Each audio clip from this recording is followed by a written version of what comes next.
Suscríbete a Venganza Perfecta. Nos encantaría saber desde qué parte del mundo nos acompañas. Cuéntanos en los comentarios. Ahora, sumerjámonos en la historia de hoy. Mis suegros me llamaron de menor nivel que su ex, no me invitaron a la boda de su hermana. Dije, entendido, y empaqué mis cosas mientras ella no estaba. Cuando regresó a casa, yo me había esfumado junto con la empresa que ella creía poseer y 255 millones de pesos que nunca supo que tenía. Mi nombre es Jorge Campos. Tengo 41 años y, hasta hace 3 semanas, creía tener la vida resuelta. Trabajo como ingeniero de inteligencia artificial, principalmente como freelance, ganando unos 8-5 millones de pesos al año construyendo sistemas predictivos para empresas del Fortune 500. Nada mal para un chico que creció en una colonia humilde en Chihuahua. Mi esposa, Estela, tiene 40 años, trabaja en la empresa manufacturera de su padre, Soluciones Industriales Portillo, y tenemos un hijo de 7 años llamado Mateo. Un niño inteligente, idéntico a su madre, lo cual solía pensar que era una bendición. Teníamos un hijo. Pero me estoy adelantando. La conversación ocurrió un martes por la mañana a finales de septiembre. Yo me estaba sirviendo café cuando Estela entró a la cocina con el celular en la mano. Tenía esa mirada en el rostro, esa que dice que ya tomó una decisión y solo me está informando al respecto. Ya la había visto antes, cuando escogió muebles nuevos, cuando inscribió a Mateo en una escuela privada, cuando planeaba las vacaciones. Siempre la misma expresión. Jorge, tenemos que hablar sobre la boda de Ana el próximo mes, dijo, poniendo su teléfono boca abajo sobre la barra. Ana es su hermana menor, de 28 años, que se va a casar con un tipo de finanzas del club campestre de su padre. Dejé mi taza con cuidado. Claro. ¿A qué hora deberíamos irnos? Puedo despejar mi agenda del viernes si necesitamos manejar el jueves por la noche. Ella no me miró a los ojos. En su lugar, se entretuvo acomodando el trapo de cocina que colgaba de la manija del horno. De hecho, creo que es mejor que vaya sola esta vez. La cocina se quedó en silencio, excepto por el zumbido del refrigerador. Esperé. El silencio es una herramienta útil en mi línea de trabajo. Deja que la gente lo llene por sí misma y te dirán bufido más de lo que pretendían. Mis padres, continuó, todavía sin mirarme, jugueteando con su celular, todavía. Tienen ciertas expectativas. Bruno va a estar ahí. Ahora es el director financiero de la empresa de mi papá. Ya sabes. Lleva 3 años en Soluciones Industriales Portillo. Y mi papá ha estado hablando de cómo las cosas podrían haber sido diferentes si yo hubiera tomado otras decisiones en aquel entonces. Si te hubieras casado con Bruno Macías en lugar de conmigo, terminé por ella. Eso no es exactamente lo que dije, pero es lo que quisiste decir. La mandíbula de Estela se tensó. Finalmente me miró y había algo a la defensiva en sus ojos. Piensan que eres de menor nivel, Jorge. Comparado con Bruno. Sé que no es justo y sé que suena terrible, pero no quiero hacerlos sentir incómodos en el gran día de Ana. Es su boda. No podemos simplemente evitar el drama. De menor nivel. Como si yo fuera un auto usado con mucho kilometraje y un historial dudoso. Levanté mi café, tomé un sorbo lento y lo dejé con cuidado sobre la barra de granito. El sonido resonó en el silencio. Entendido. Parpadeó, claramente sorprendida. ¿Eso es todo? ¿No vas a discutir conmigo? ¿Discutir cambiaría algo?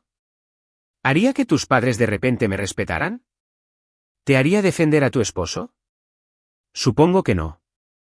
Asentí una vez, manteniendo mi voz nivelada. Entonces estamos claros. Tú irás a la boda. Yo me quedaré en casa con Mateo. El alivio inundó su rostro y algo más que no pude identificar.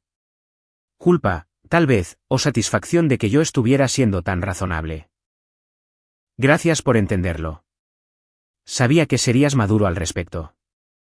Podemos hacer algo lindo juntos cuando regrese. Tal vez llevar a Mateo a ese museo de ciencias por el que ha estado preguntando. Maduro, razonable, comprensivo. Todas las palabras que la gente usa cuando esperan que aceptes menos de lo que mereces.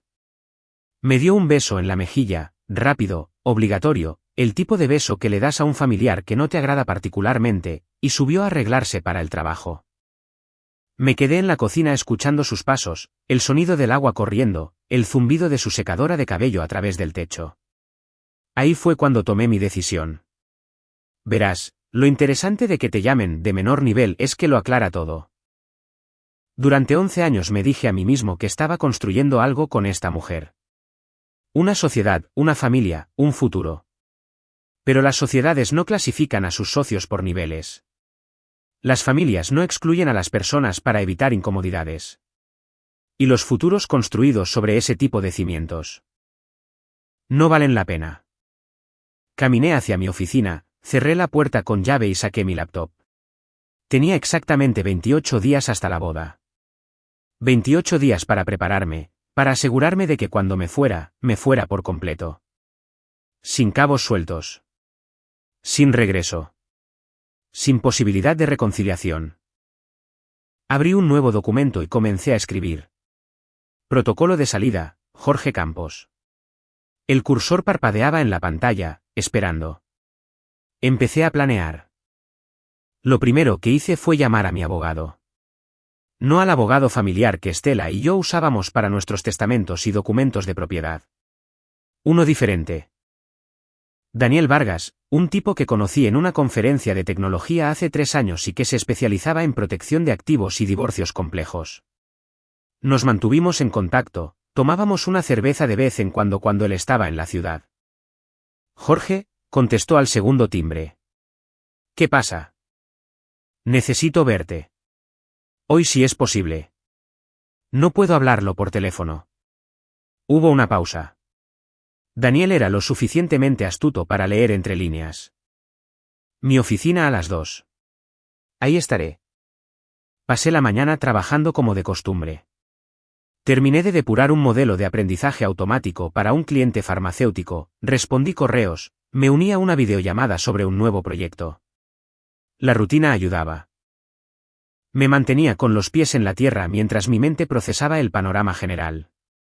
A la 1:30, le dije a Estela que necesitaba hacer un mandado en el centro. Apenas levantó la vista de su laptop. Está bien. Hoy voy por Mateo a la escuela. Probablemente pasemos por un helado. Suena bien, dije, y lo decía en serio. Fuera lo que fuera que viniera, Mateo no merecía quedar atrapado en medio. Todavía no. La oficina de Daniel estaba en un edificio de almacenes renovado cerca del río. Moderna, paredes de cristal, el tipo de lugar que cobraba tarifas premium. Me recibió en la sala de conferencias con café y una libreta legal. Cuéntame, dijo, cerrando la puerta. Le conté todo. La boda, el comentario del menor nivel, los 11 años de matrimonio, Mateo. ¿Quieres el divorcio?, dijo. No fue una pregunta. Quiero estar listo. Quiero conocer mis opciones y quiero protegerme. Daniel asintió lentamente, tomando notas. Inteligente. Lo primero, ¿tienes alguna prueba de infidelidad? Aún no, pero tengo sospechas. Entonces necesitamos pruebas. Nuevo León es un estado de divorcio incausado, pero la infidelidad sigue siendo importante para la división de bienes y la custodia. Necesitas pruebas antes de presentar cualquier cosa. ¿Cómo las consigo? Levantó la vista de sus notas. ¿Qué tan hábil eres con la tecnología? Casi me río. ¿Mucho? Bien. Esto es lo que vas a hacer. Esbozó un plan. Cámaras de seguridad en la casa, legales siempre y cuando no estuvieran en baños o dormitorios. Software para monitorear dispositivos compartidos. Auditorías financieras de cuentas conjuntas. Rastros de papel. Documentación. Puedo instalar las cámaras este fin de semana, dije. Estela va a llevar a Mateo a la casa de sus padres el sábado. Tendré la casa para mí solo. Perfecto. Pero Jorge. Daniel se inclinó hacia adelante. Una vez que empieces esto, no hay vuelta atrás. Tienes que estar seguro. Pensé en la cara de Estela esa mañana.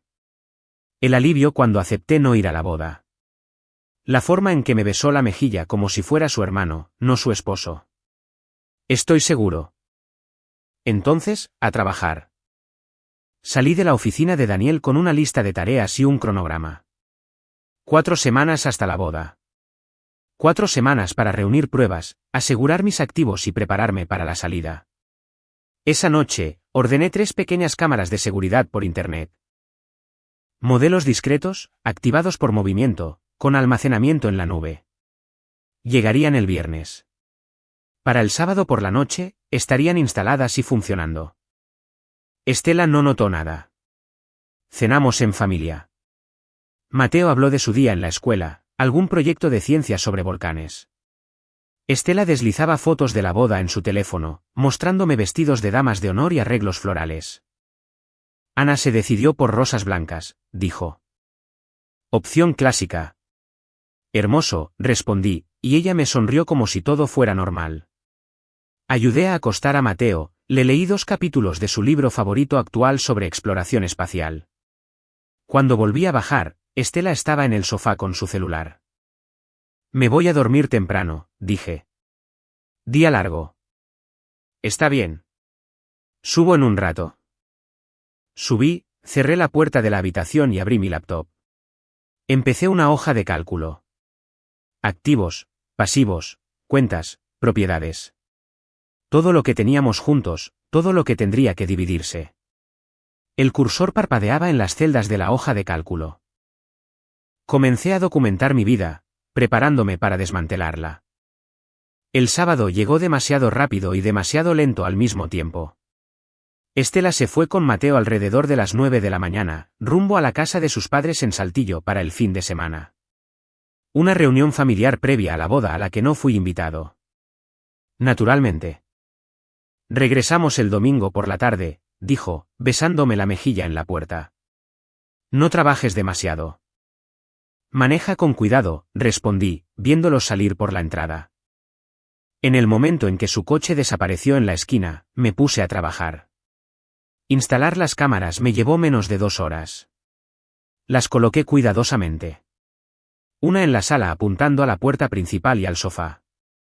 Una en la cocina. Una en el pasillo. Todas conectadas a una aplicación en mi teléfono con respaldo en la nube. Legal, documentado, necesario. Pero esa no era la razón por la que me temblaba la mano. El sobremanila llevaba en mi escritorio 3 días. Lo había recogido del laboratorio el miércoles por la tarde. Diagnósticos de ADN, unas instalaciones privadas a 2 ciudades de distancia.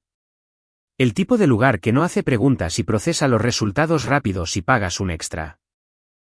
Yo había recolectado las muestras hace 2 semanas. Un cabello del cepillo de Mateo, saliva de su vaso de jugo, una muestra de mi propia mejilla. Prueba de paternidad estándar. El tipo de cosa que un hombre hace cuando empieza a notar que su hijo de 7 años no se parece a él en absoluto. Cuando recuerda la estrecha amistad de su esposa con Bruno Macías hace 8 años, justo en la época en que Mateo fue concebido. El sobre se sentía pesado, más pesado de lo que debería sentirse el papel. Me senté en mi escritorio, lo miré fijamente durante 10 minutos y finalmente lo abrí. El lenguaje técnico llenaba la primera página. Marcadores genéticos, frecuencias alélicas, cálculos de probabilidad. Salté a la parte inferior, a la sección de conclusiones impresa en letras negritas. Probabilidad de paternidad, 0%. Conclusión, Jorge Campos queda excluido como el padre biológico de Mateo Campos. Las palabras se nublaron. Las leí de nuevo, y luego otra vez. 0%. 7 años. 7 años de cuentos para dormir, enseñándole a andar en bicicleta, ayudándole con la tarea, entrenando a su equipo infantil de béisbol. 7 años de ser papá, y nada de eso era real. No biológicamente, al menos. Dejé el informe con cuidado, caminé a la cocina, me serví un vaso de agua, me lo tomé, me serví otro. Mis manos ahora estaban firmes, inquietantemente firmes. El enojo vino después. No una rabia ardiente, sino una furia fría y calculadora. Esa que te aclara la mente en lugar de nublarla. Estela había mentido durante 7 años. Me dejó criar al hijo de otro hombre. Me dejó amar a un niño que no era mío. Todo mientras sabía la verdad. Y Bruno Macías, el director financiero, el chico de oro que sus padres adoraban. Él era el padre de Mateo. Tenía que serlo. Las fechas coincidían perfectamente. Saqué mi teléfono, abrí la aplicación de notas y comencé a documentar. Fechas, línea de tiempo. El viaje de negocios que Estela hizo con su padre hace 8 años. Bruno había estado ahí. Lo recordaba porque Estela regresó actuando raro, distante. 2 semanas después, me dijo que estaba embarazada. Habíamos estado intentándolo durante 1 año. Yo estaba encantado. Pensé que finalmente estaba sucediendo. Me volví a sentar en mi escritorio, abrí mi laptop. El documento del protocolo de salida seguía abierto. Añadí una nueva sección, custodia nula y sin valor. Fraude de paternidad documentado. Daniel necesitaba ver esto. El lunes a primera hora. Pero primero, necesitaba más pruebas. Si Estela había mentido sobre Mateo, ¿sobre qué más había mentido? Las cámaras ahora estaban encendidas. Cuando ella regresara el domingo, cada conversación, cada llamada telefónica, cada visita sería grabada. Guardé el reporte de ADN de nuevo en su sobre, lo encerré en el cajón de mi escritorio con copias respaldadas en 3 cuentas separadas en la nube. Luego volví a trabajar como si nada hubiera cambiado. Porque la mejor estrategia es la que tu oponente nunca ve venir. El domingo por la tarde, Estela y Mateo regresaron alrededor de las 6. Yo estaba en mi oficina cuando escuché que se abría la puerta principal. El sonido de la voz emocionada de Mateo contándome sobre el parque de trampolines al que lo llevaron sus abuelos. «Hola, campeón», grité, encontrándome con ellos en el pasillo. Abracé a Mateo, le alboroté el cabello. No era mío biológicamente, pero eso no cambiaba 7 años de amor. Eso no era culpa suya. Estela sonrió, cansada por el viaje. Buen fin de semana. Productivo, dije. Hice mucho trabajo. ¿Cómo estuvo Saltillo? Agotador. Mi madre tenía 17 opiniones diferentes sobre cómo arreglar las mesas. Dejó su bolso. Me voy a dar un baño. ¿Puedes encargarte de la cena? Ya pedí pizza. Debería llegar en 20 minutos. Me dio un beso en la mejilla y subió las escaleras. Le di de cenar a Mateo, lo preparé para dormir, le leí un cuento. Rutina normal. Rutina de papá. Fuera lo que fuera que dijera el ADN, él merecía estabilidad. Después de que se durmió, volví a mi oficina y abrí la aplicación de las cámaras en mi celular. Revisé las grabaciones del fin de semana. La mayoría no era nada. Habitaciones vacías, yo pasando frente a las cámaras, instalándolas. Las cámaras ahora estaban en vivo. Cualquier día de esta semana en que Estela estuviera sola en casa, vería qué pasaba cuando creía que nadie observaba. La semana se arrastró. Trabajé, tomé llamadas, jugué con Mateo, actué normal. Estela hablaba de los planes de la boda, me mostraba más fotos que le enviaba Ana. Bruno estaría en la cena de ensayo el viernes por la noche, la boda el sábado. Ella estaría fuera 4 días en total. ¿Estás seguro de que estás bien con esto?, me preguntó el miércoles por la noche durante la cena. Dije que lo entendía, ¿no? Lo sé, pero... Estela, está bien. Ve a la boda. Pasa tiempo con tu familia. Mateo y yo estaremos bien. Cruzó la mesa y me apretó la mano. Gracias por ser un gran apoyo. Sé que esto no es fácil. Le devolví el apretón, sonreí. Eso es lo que hacen las parejas. La mentira salía fácilmente ahora. El jueves por la tarde, mientras Estela estaba en el trabajo, revisé las grabaciones de la cámara de nuevo. Nada inusual. Pero luego, el viernes, el día antes de que ella se fuera, algo cambió. Yo estaba en una cafetería, con la laptop abierta, revisando código para un cliente. Mi celular vibró con una alerta de movimiento de la cámara de la cocina. Estela estaba en casa. Salió temprano del trabajo para hacer la maleta. La vi moverse por el cuadro, abriendo gabinetes, preparándose un té. Entonces sonó su celular. contestó, pero no pude escuchar la conversación a través de la cámara. Sin embargo, sonrió, se rió, caminó hacia la sala. Cambié la transmisión de esa cámara. Estaba caminando de un lado a otro, con el teléfono presionado contra la oreja, muy animada. Entonces dijo algo que me heló la sangre, aunque no pude escucharlo del todo. Miró hacia el pasillo, hacia donde estaba mi oficina, como comprobando si yo estaba en casa. Luego se acercó más a la cámara, cerca de la ventana. Lo sé, dijo, con voz apenas audible pero lo suficientemente clara. Solo 4 semanas más. Después de la boda, cuando Jorge. Se detuvo a mitad de la frase, miró su teléfono y luego terminó la llamada abruptamente. Rebobiné el vídeo, lo vi de nuevo, traté de leer sus labios. Después de la boda, cuando Jorge. ¿Cuándo Jorge qué? ¿Se haya ido? ¿Esté fuera de la jugada? Guardé el clip, lo respaldé, lo envié al correo seguro de Daniel con el asunto evidencia urgente. Luego cerré la laptop y manejé a casa. Esa noche, Estela estaba alegre, emocionada por la boda. Me mostró su maleta empacada, el vestido que había comprado, el regalo que había envuelto para Ana. Este va a ser un fin de semana tan hermoso, dijo. Sonreí. Estoy seguro de que lo será. El día de la boda llegó con cielos despejados y un clima perfecto de octubre. Estela se fue el viernes por la tarde, nos dio un beso de despedida a Mateo y a mí, prometió llamar cuando llegara a Saltillo. Me despedí desde la entrada, viendo su coche desaparecer por la calle. Papá, ¿podemos pedir pizza esta noche?, preguntó Mateo, tirando de mi mano. Por supuesto, campeón. Con extra pepperoni. Pasamos el viernes por la noche como siempre. Pizza, videojuegos, una película. Lo acosté a las 9, le leí su libro favorito sobre el espacio, apagué la luz. Te quiero, papá, dijo soñoliento. Yo también te quiero, campeón. Lo decía en serio. El ADN no borraba 7 años de ser su padre. Pero el ADN sí cambiaba todo lo demás. El sábado por la mañana, mientras Mateo aún dormía, comencé la fase de ejecución. Cada elemento había sido planeado, cada paso documentado en mi protocolo de salida. Llevaba 4 semanas preparándome. Ahora era el momento. Primero, los movimientos financieros. Entré a nuestra cuenta de cheques conjunta, transferí mi mitad a una nueva cuenta que Estela no conocía. La cuenta de ahorros, el mismo proceso.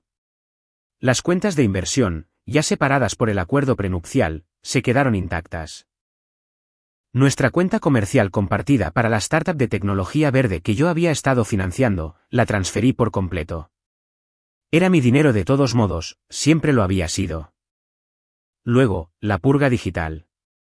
Borré la información de su laptop compartida, la restauré a la configuración de fábrica, cambié las contraseñas de todos los servicios de streaming, cuentas de correo electrónico, almacenamiento en la nube. Quité mi teléfono del plan familiar. Cancelé mis tarjetas de crédito que la tenían a ella como usuaria autorizada. La casa era más complicada.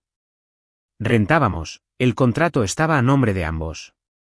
Llamé al dueño, le expliqué que me iba, me ofrecía pagar mi mitad hasta el final del contrato de arrendamiento. Estuvo de acuerdo. Le pedí que me enviara la documentación por correo. ¿Hecho? Para el mediodía, me había borrado de todos los sistemas compartidos que teníamos. Después vinieron los artículos físicos. Ya había enviado 2 cajas de documentos importantes a un apartado postal en Vancouver hacía 3 semanas. Acta de nacimiento, pasaporte, registros financieros, los originales del reporte de ADN. Todo lo demás lo empaqué en mi camioneta.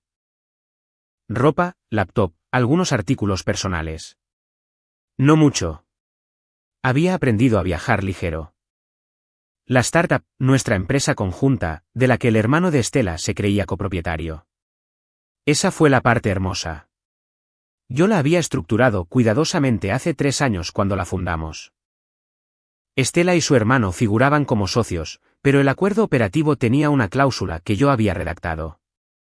En caso de diferencias irreconciliables, el inversor de capital principal podía disolver la sociedad y reasignar los activos.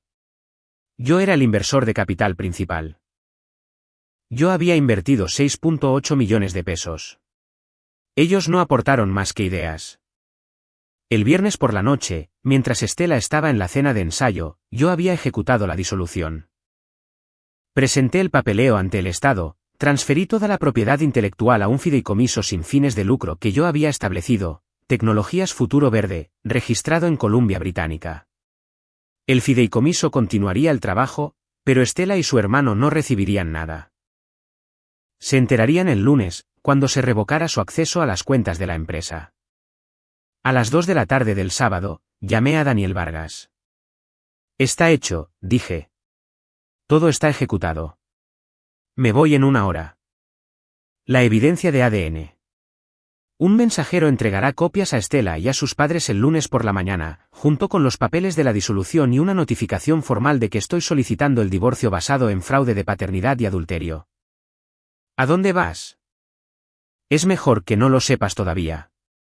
Te contactaré una vez que me instale. Tienes un poder notarial para los procedimientos legales. Jorge. Hizo una pausa. ¿Estás seguro de esto? Miré alrededor de la casa en la que había vivido durante 6 años. El sofá donde había leído cuentos antes de dormir, la cocina donde habíamos tenido cenas familiares, las paredes que sostenían fotos de una vida que resultó ser una mentira. Estoy seguro. A las 3, subí la última caja a mi camioneta, dejé las llaves de la casa sobre la barra de la cocina, dejé mi anillo de bodas junto a ellas, y dejé un único sobre dirigido a Estela que contenía copias del informe de ADN y una sola oración escrita con mi letra. Nunca tuviste que explicarlo. Entendido. Luego fui a recoger a Mateo a la casa de su amigo donde había estado jugando. ¿A dónde vamos, papá?, preguntó mientras le abrochaba el cinturón de seguridad en el coche. A una aventura, campeón. Vamos a ver a la abuela a Chihuahua por unos días. Mi madre, a quien llamé la semana pasada y le expliqué todo. Había aceptado cuidar a Mateo por 2 semanas mientras yo me instalaba en Canadá. ¿Y mamá? Mamá nos alcanzará allá, mentí. Una de las pocas veces que le mentí dolió, pero era necesario. Salimos manejando de Monterrey mientras el sol empezaba a ponerse. Mi celular vibraba constantemente. Estela llamando desde la recepción de la boda. Había bloqueado su número hacía 1 hora. Probablemente estaba confundida, tal vez molesta. Para mañana en la mañana, cuando sus padres regresaran a casa para encontrarla ahí sentada sola, tratando de localizarme, tratando de entender lo que había pasado. Entonces estaría más que confundida. Estaría devastada, y yo no sentí nada más que una fría satisfacción. Me enteré de lo que sucedió a través de Daniel, quien lo escuchó del abogado de Estela 3 días después. El sábado por la noche, la boda salió a la perfección.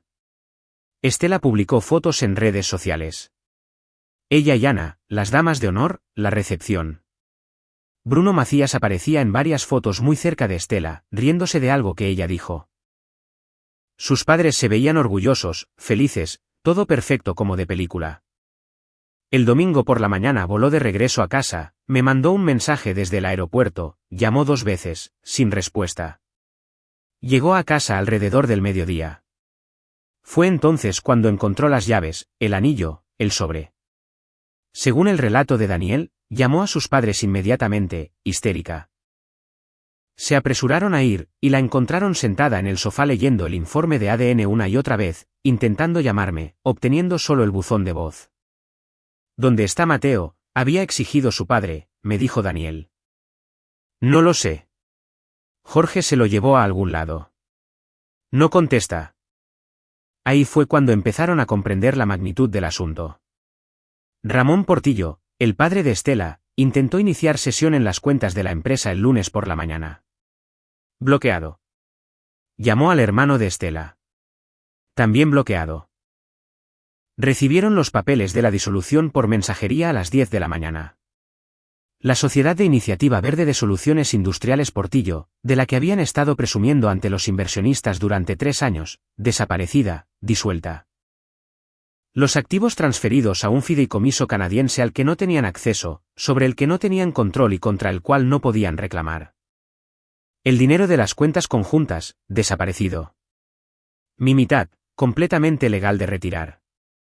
La startup de la que creían poseer el 40% nunca fue de ellos. No tenían capital en una estructura fantasma que yo había desmantelado legalmente. Al parecer, el hermano de Estela atravesó la pared de un puñetazo cuando se dio cuenta de lo que había pasado. Pero la verdadera devastación llegó el martes por la mañana cuando llegó el segundo mensajero. Más pruebas de ADN, más documentación y un aviso formal. Estaba solicitando el divorcio en Nuevo León citando fraude de paternidad y adulterio, exigiendo la devolución total de todos los fondos que había invertido en criar a un hijo que no era mío. 7 años de gastos estimados en 6-8 millones de pesos. Las leyes de Nuevo León eran ambiguas respecto al fraude de paternidad, pero mi caso era sólido. Tenía pruebas, la línea de tiempo, documentación, prueba de ADN, y el nombre de Bruno Macías estaba a punto de ser arrastrado al lodo de manera muy pública. Su abogado me llamó, dijo Daniel durante nuestra llamada el miércoles por la mañana. Para entonces yo estaba en Vancouver arreglando un departamento temporal. ¿Quiere negociar? 0 negociaciones. Jorge ofrece dividir todo a la mitad. Quedarse con la casa, custodia compartida de Mateo. No es mi hijo. Legalmente, no tengo ninguna custodia que negociar. Biológicamente, Bruno Macías es su padre. Ella puede negociar con él. Ella alega que lo sabías, que aceptaste a Mateo como tuyo independientemente de la paternidad. Tengo pruebas fechadas que demuestran que apenas descubrí la verdad hace 4 semanas. No tiene un caso. Daniel se quedó callado un momento. También afirma que saboteaste el negocio de su familia por despecho. Disolví una empresa que financié por mi cuenta. El acuerdo operativo me daba ese derecho. Su familia aportó 0 capital. No tienen bases legales. Están hablando de demandar por daño moral. Que lo intenten. La etapa de descubrimiento de pruebas será muy divertida. Citaremos a declarar a Bruno Macías, lo pondremos en el estrado y le preguntaremos bajo juramento sobre su relación con Estela hace 8 años. Más silencio. Luego Daniel dijo en voz baja, ¿pensaste en todo? Tuve 4 semanas y una excelente motivación. ¿Qué hay de Mateo? Esa pregunta me dolió. Está con mi madre en Chihuahua. Lo llamo todas las noches. Él cree que estoy en un viaje de negocios y que su mamá está lidiando con una emergencia familiar. En 2 semanas, cuando esté instalado. Le explicaré de forma apropiada para su edad que mamá y papá se van a separar. Él puede visitarme cuando quiera. No lo voy a abandonar solo porque no compartimos ADN. Eso es muy noble de tu parte. Tiene 7 años. Nada de esto es culpa suya. El viernes por la tarde, recibí una llamada de un número desconocido. En contra de mi buen juicio, contesté. Jorge. La voz de Estela estaba rasposa de tanto llorar. Por favor, tenemos que hablar. No tenemos nada de qué hablar. No puedes simplemente irte. No puedes simplemente destruir todo. No destruí nada, Estela. Me retiré de una situación fraudulenta. Hay una diferencia. Mateo es tu hijo. Lo criaste. El ADN no cambia eso. El ADN lo cambia todo legalmente. Mentiste durante 7 años. Me dejaste pagar, mantener y amar a un niño sabiendo que no era mío. Eso es fraude. Nunca quise. Sí, lo hiciste. Sabías exactamente lo que estabas haciendo. Mi voz se mantuvo tranquila, fría. Me llamaste un retroceso de menor nivel. Me excluiste de tu familia. Dejaste muy claro que yo no encajaba. Así que me fui, justo como querías. Eso no lo dije en ese sentido. Entendido, dije, y colgué. Bloqueé el número. Esa noche, me paré en el balcón de mi departamento en Vancouver mirando las luces de la ciudad y no sentí más que alivio. La vida pasada se había ido. La nueva apenas comenzaba. 3 semanas después de que me fui de Monterrey, Daniel Vargas me llamó con noticias que ya esperaba. Se enteraron del dinero, dijo. Yo estaba sentado en una cafetería en el centro de Vancouver, con la laptop abierta, trabajando en un contrato para una startup tecnológica que necesitaba infraestructura de inteligencia artificial. ¿Qué dinero? Todo. El abogado de Estela presentó una moción de emergencia exigiendo una divulgación financiera completa. Alegan que ocultaste bienes. No oculté nada. Simplemente nunca le hablé de ellos. Sonreí. Bienes prenupciales. Vendí mi primera empresa de IA 2 años antes de conocer a Estela. El acuerdo prenupcial excluye específicamente la riqueza adquirida antes del matrimonio. Ella lo firmó. Ella dice que no sabía la cantidad, que tergiversaste tu situación financiera. Vivo modestamente, trabajé duro, nunca presumí mi dinero. Eso no es tergiversación, es discreción. Tomé un sorbo de café. ¿Qué más? Ramón Portillo amenaza con demandarte por sabotear sus relaciones comerciales. Afirma que la startup de tecnología verde era una empresa conjunta que disolviste ilegalmente. ¿Qué demande? El acuerdo operativo me otorgaba derechos exclusivos de disolución como inversor de capital principal. Su hija y su hijo aportaron 0 pesos. No tienen sustento legal. Además están en bancarrota, añadió Daniel. Soluciones Industriales Portillo entró en concurso mercantil ayer. La empresa ha estado desangrando dinero durante 2 años. Contaban con tu asociación en tecnología verde para atraer inversionistas y mantenerse a flote. Dejé mi café sobre la mesa. O sea que toda la familia me estaba usando como su salvavidas financiero. Básicamente, sí. Sin tu dinero, tu reputación y tus conexiones comerciales, no tienen nada. Los bancos están exigiendo el pago de los préstamos. Los acreedores están rondando. Y Bruno Macías, sigue siendo el director financiero. Pero su posición es inestable. La junta directiva está haciendo preguntas sobre el manejo financiero de la empresa. También están al tanto de la situación de paternidad. La noticia se filtró de alguna manera. Su reputación está sufriendo golpes. ¡Qué bueno! ¿Y Estela? Quiere negociar. Está dispuesta a admitir la aventura, admitir que Bruno es el padre de Mateo, a cambio de que retires las demandas financieras y aceptes la custodia compartida. No. Jorge está desesperada. Toda su familia está colapsando financieramente. No tiene prospectos de trabajo. Solo trabajó en la empresa de su padre, que ahora está en quiebra. No tiene una red de apoyo. Bruno Macías no va a reconocer a Mateo públicamente porque destruiría lo que queda de su carrera. Sigue siendo no. Daniel suspiró. ¿Qué es lo que quieres? El divorcio finalizado. 0 custodia para mí ya que Mateo no es biológicamente mío, pero con derechos de visita si él quiere verme. Devolución total de mis inversiones en la familia y en la startup, y un reconocimiento público del fraude de paternidad en el decreto de divorcio. Esa última parte es brutal. Mintió durante 7 años. No tiene derecho a esconderlo ahora. De acuerdo. Redactaré la contraoferta. Hizo una pausa. Por si te sirve de algo, jugaste esto a la perfección. Legal, financiera y estratégicamente, no tienen con qué negociar. Tuve 4 semanas para planear y una excelente motivación. Después de colgar, abrí la aplicación de mi banco, miré la cuenta que Estela nunca supo que existía.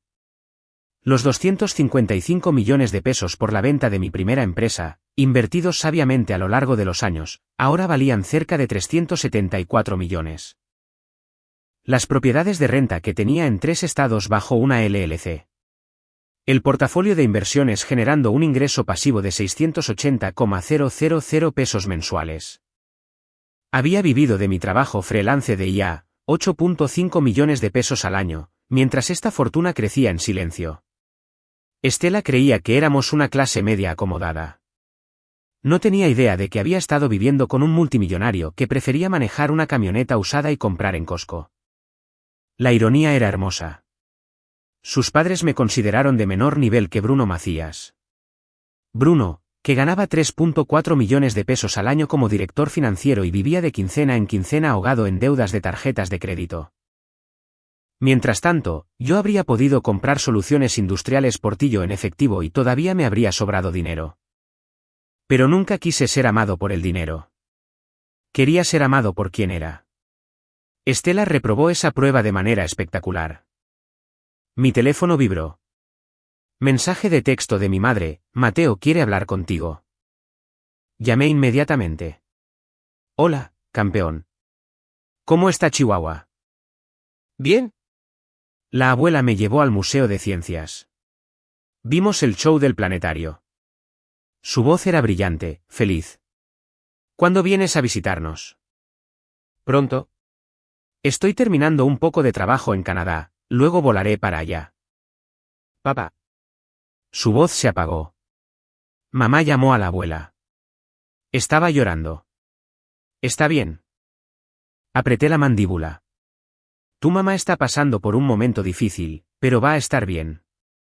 Los adultos a veces tienen problemas que son difíciles de entender. Me preguntó si quería volver a casa. Le dije que quería quedarme contigo. Mateo, tu mamá te quiere mucho. Pero tú eres mi papá. Tú fuiste el que me enseñó a andar en bicicleta. Tú eres el que me lee cuentos. Tú eres el que siempre está ahí. Cerré los ojos, luchando contra la emoción. Siempre estaré ahí para ti, campeón. ¿Siempre? Hablamos durante otros 10 minutos. Después de colgar, me quedé sentado en esa cafetería durante mucho tiempo, mirando a la nada. El ADN decía que Mateo no era mío. La ley decía que no tenía ninguna obligación con él. Pero 7 años de ser su padre decían lo contrario. Abrí mi laptop, redacté un correo electrónico para Daniel. Añadir a los términos del acuerdo: fondo fiduciario para Mateo Campos, 34 millones de pesos accesibles a los 25 años, financiado por mí, administrado por un fiduciario independiente, no negociable. Estela se podía pudrir. Bruno se podía esconder.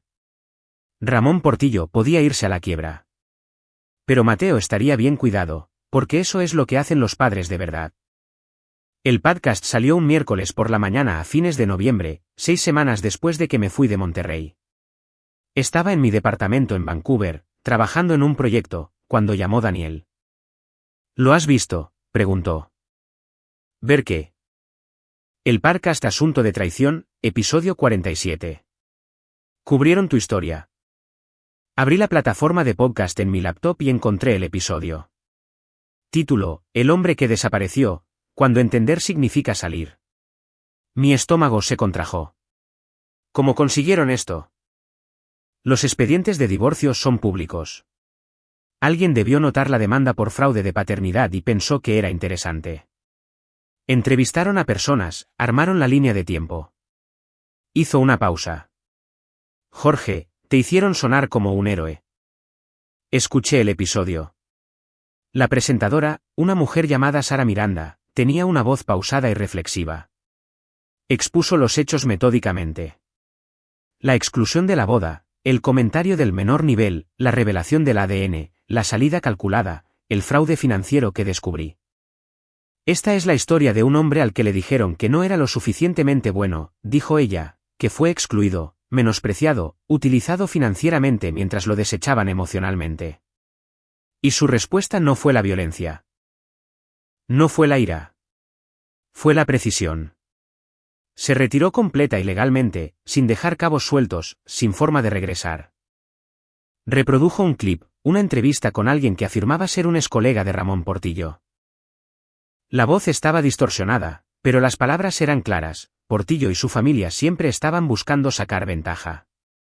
Cuando su hija se casó con Jorge Campos, de repente Portillo tuvo acceso a conexiones tecnológicas, experiencia en inteligencia artificial, capital de inversión. ¿Lo usaron? Otro clip, este de alguien que conocía a Bruno Macías. Bruno siempre se ha preocupado por su imagen. Cuando su relación con Estela produjo un hijo, entró en pánico.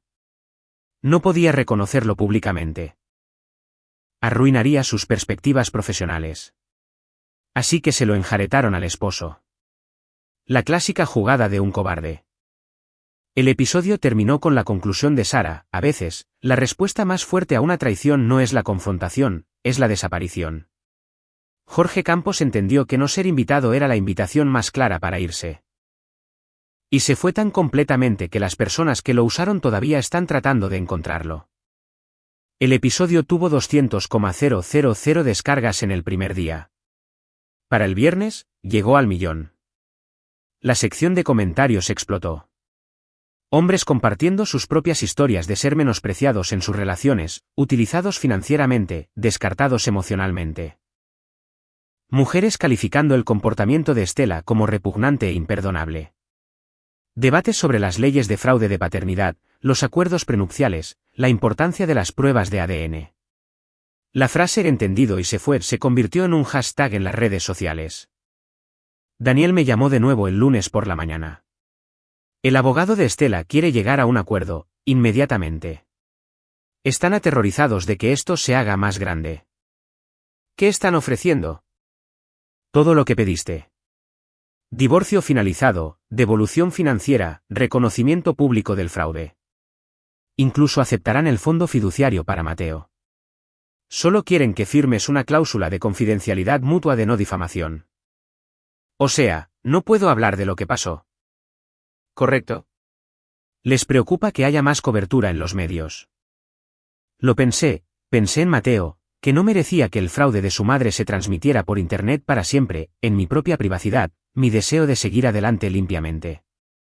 Contraoferta. Firmaré la cláusula de no difamación si Bruno Macías reconoce públicamente la paternidad y acepta pagar manutención infantil, el monto total retroactivo al nacimiento.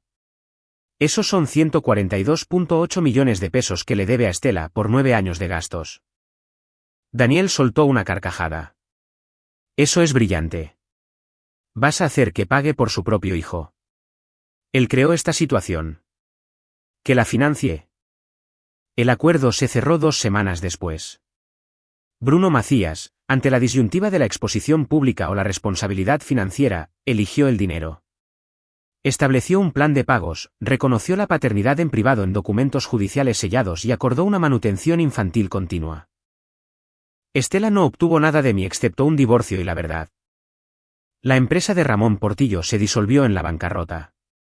Bruno Macías renunció como director financiero y tomó un puesto de menor rango en una empresa más pequeña en Guadalajara. Y yo me senté en Vancouver, viendo cómo se desarrollaba todo desde 4,000 kilómetros de distancia, sin sentir nada más que una fría satisfacción. La vida pasada era solo cenizas. La nueva ya estaba tomando forma. Tenía libertad, riqueza y claridad. Todo lo demás era solo ruido. 18 meses después de que me fui de Monterrey, estaba en la terraza de mi casa en Whistler, Columbia Británica, viendo el amanecer teñir de oro las montañas. El aire era limpio, frío, perfecto. Nada que ver con el húmedo calor norteño que había dejado atrás. Mi celular vibró. Texto de la doctora. Emilia Cárdenas, buenos días. ¿Café en mi casa o en la tuya? Sonreí, y le respondí, en la tuya. Llevo el desayuno. Emilia, 34 años, médica de urgencias en el Hospital General de Vancouver, mente aguda, corazón noble, sin paciencia para juegos ni mentiras. Nos habíamos conocido hacía 9 meses en una conferencia de tecnología donde ella estaba dando una plática sobre aplicaciones de IA en medicina de trauma. Yo estaba consultando para un proyecto. Me hizo preguntas inteligentes. Le di respuestas honestas. Para el final de la conferencia, habíamos intercambiado números. 3 meses después, estábamos saliendo en serio. 6 meses después de eso, se mudó a mi casa en Whistler en sus días libres. Mantuvimos su departamento en Vancouver para las semanas de trabajo, pero las montañas se estaban convirtiendo en el hogar de ambos. Ella lo sabía todo. Sobre Estela, sobre Mateo, sobre el fraude de paternidad, sobre por qué me fui de México. Se lo conté en nuestra tercera cita, esperando ser juzgado o al menos un poco de vacilación. En lugar de eso, dijo, hiciste lo que tenías que hacer. Cualquiera con integridad habría hecho lo mismo. Ahí fue cuando supe que ella era diferente. El mes pasado, descubrí que estaba embarazada. Nos habíamos cuidado, pero a veces la vida tiene otros planes. Cuando me lo dijo, sentada en esta misma terraza con el café de la mañana, sentí algo que no había sentido en años, pura alegría. ¿Lo vamos a tener?, le pregunté, conociendo su carrera, su independencia, su vida cuidadosamente planeada. ¿Estás bromeando? Tengo 34 años y acabo de encontrar a un hombre que es honesto, exitoso y no hace juegos mentales. Sí, lo vamos a tener. Ahora, a las 18 semanas, ya se le notaba. Decidimos no averiguar el género, queríamos que fuera una sorpresa.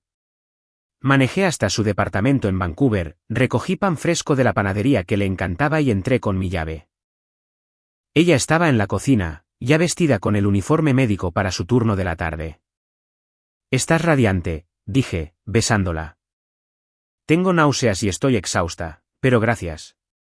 Tomó el pan dulce y sonrió. «Mateo llamó ayer mientras estabas en juntas». «¿Cómo está?» Bien. Quiere venir de visita el mes que viene. Está emocionado por tener un hermanito o hermanita.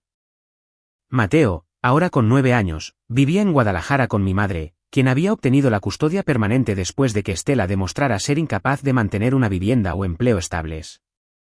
Bruno Macías pagaba la manutención, pero rara vez lo visitaba. El niño merecía algo mejor.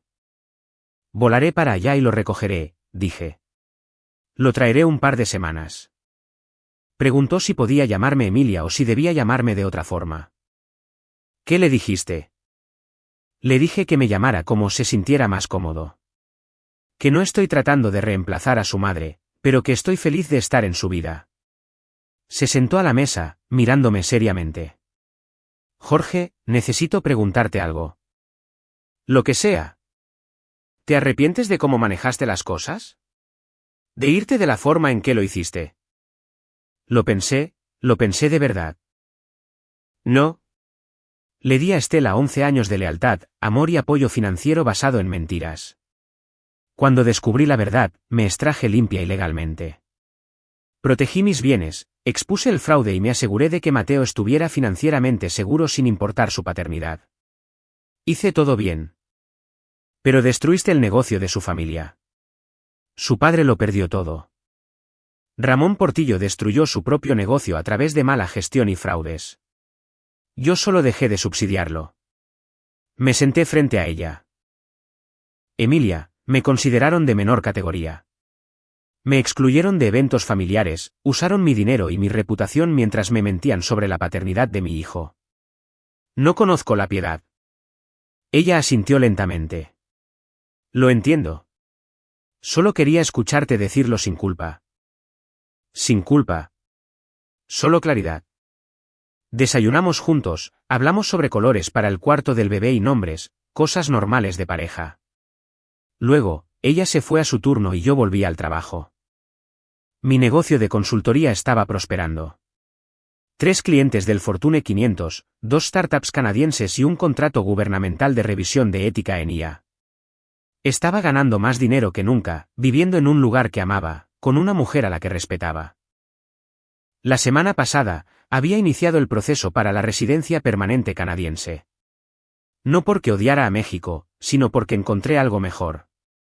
Un lugar donde mi éxito era respetado, mi privacidad se mantenía y mis decisiones eran honradas. En 2 años, podría solicitar la ciudadanía. Ya lo había decidido. Cuando llegara ese día, renunciaría a mi ciudadanía mexicana. No por despecho, sino por cierre. El país que permitió que alguien llamara a un hombre de menor nivel mientras cometía fraude de paternidad, que permitió la explotación financiera disfrazada de sociedad familiar, que valoraba más la imagen que la integridad. Había terminado con eso. Canadá me había dado libertad, paz y un nuevo comienzo. Esa noche, recibí una llamada de Daniel Vargas. «Jorge, pensé que te gustaría saberlo. Estela se va a volver a casar. Con Bruno. No un tipo que conoció en un grupo de apoyo. Divorciado, padre de 2 hijos, trabaja en seguros. Se mudarán juntos a Querétaro. Bien por ella. Espero que les funcione. ¿De verdad no te importa?» «Daniel, ella desapareció de mi vida hace 18 meses. Estoy comprometido con una mujer increíble, voy a tener un bebé, estoy construyendo un negocio que me apasiona en un país que me respeta. ¿Por qué me importaría lo que haga Estela?» Se rió. «Buen punto. Solo quería mantenerte informado». Después de colgar, Me senté en la terraza a ver cómo se ponía el sol detrás de las montañas, pensando en todo lo que me había llevado hasta aquí. Una conversación, un momento en el que me dijeron que no era lo suficientemente bueno. Eso fue todo lo que se necesitó para iniciar la reacción en cadena que me liberó de una vida construida sobre mentiras. Yo había entendido exactamente lo que Estela quería decir cuando me llamó un retroceso de menor nivel. Y en ese entendido, encontré mi libertad. 2 años y 4 meses después de haber salido de Monterrey, estaba en un tribunal en Vancouver. Emilia estaba a mi lado, sosteniendo a nuestra hija de 14 meses, Sofía. La sala era formal, silenciosa, digna. La jueza de ciudadanía me miró por encima de sus lentes de lectura. Señor Campos, usted busca renunciar a su ciudadanía mexicana y convertirse en ciudadano canadiense. Esta es una decisión importante e irreversible. ¿Está seguro? Completamente seguro, su señoría. ¿Puede explicar su razonamiento? Me había preparado para esta pregunta. Su señoría, viví en México durante 41 años. Pagué impuestos sustanciales, más de 51 millones de pesos en total a lo largo de mi carrera. Contribuí a la economía, apoyé negocios locales, creé empleos a través de mi trabajo de consultoría. Hice lo que un buen ciudadano debería hacer. Y sin embargo, usted se va. La familia con la que me casé me dijo que yo era un hombre de menor nivel. Me excluyeron de eventos porque los avergonzaba a pesar de mi éxito y mis contribuciones. Descubrí que mi esposa había cometido fraude de paternidad, mintiendo sobre el padre biológico de mi hijo durante 7 años. Cuando me extraje legalmente y por completo de esa situación, fui vilipendiado por ello. El sistema que debía protegerme, en cambio, cuestionó mis motivos. La jueza asintió despacio. Continúe. Canadá me recibió sin juzgarme. Aquí, se respeta mi éxito profesional. Mi privacidad está protegida. Mis elecciones son honradas. Construí una empresa que emplea a 12 personas y genera importantes ingresos fiscales para este país. Me he integrado en la comunidad. Mi hija crecerá como canadiense. Hice una pausa. México me dio oportunidades. Canadá me dio dignidad. Y elijo la dignidad. Emilia me apretó la mano. La jueza revisó mi expediente durante lo que pareció 1 hora, pero probablemente fueron 5 minutos. Y luego levantó la vista, sonriendo levemente. Señor Campos, es raro ver a alguien articular su razonamiento con tanta claridad. Su solicitud es aprobada. Bienvenido a Canadá. La ceremonia fue breve. Juramento de ciudadanía, certificado firmado, apretones de manos intercambiados. Cuando salimos de ese tribunal, yo ya no era mexicano. Era canadiense. Emilia me abrazó en el estacionamiento, con Sofía balbuceando felizmente entre nosotros. ¿Cómo te sientes? Libre. Condujimos de regreso a Whistler, a la casa que había comprado en efectivo en su totalidad, a la vida que había construido desde cero. Esa noche, Mateo llamó por videollamada desde Guadalajara. Papá, ¿lo lograste? ¿Ya eres canadiense? Así es, campeón. Oficial a partir de esta mañana. Eso es genial. ¿Puedo tener la ciudadanía canadiense yo también? Me reí. Cuando tengas 18 años, si quieres mudarte acá de forma permanente, haremos que suceda. Siempre tendrás un lugar conmigo. ¿Está Sofía por ahí? Quiero saludar a mi hermana. Emilia acercó a Sofía a la pantalla. Mateo hizo caras graciosas y ella soltó una carcajada. Al verlos interactuar, al ver esta familia improvisada que habíamos creado a partir de los escombros de la traición y el fraude, sentí algo que no había sentido en años. Una paz absoluta. Más tarde esa noche, después de que Emilia y Sofía se durmieron, me senté en la terraza con un vaso de whisky mirando las estrellas sobre las montañas. Mi celular vibró. Un correo de una dirección desconocida. En contra de mi buen juicio, lo abrí. Era de Estela. Jorge, sé que probablemente no leas esto, pero necesitaba intentarlo. Escuché que te convertiste en ciudadano canadiense hoy. Felicidades. Sé que eso significa que nunca vas a volver y entiendo por qué. Quiero pedirte perdón de nuevo. He dicho lo siento 1000 veces y nunca parece suficiente.